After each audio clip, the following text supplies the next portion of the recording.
ટોળકી વિરુદ્ધ કાર્યવાહી કરતી પૂર્વ Kutch Gandhidham police.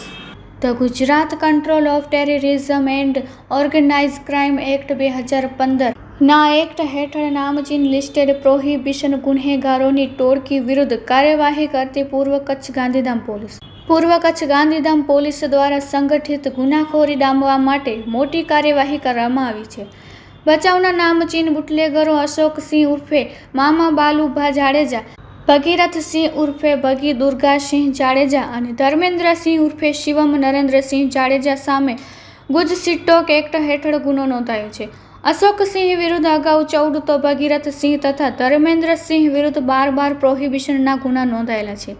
Range IG Chirag Kordia અને એસપી સાગર બાગમારની સૂચનાથી આ ટોળકી દ્વારા આચરવામાં આવતી સંગઠિત પ્રવૃત્તિઓને રોકવા માટે આ કડક કાનૂની પગલું લેવામાં આવ્યું છે. Report by Bharati Makhijani, Gandhidham.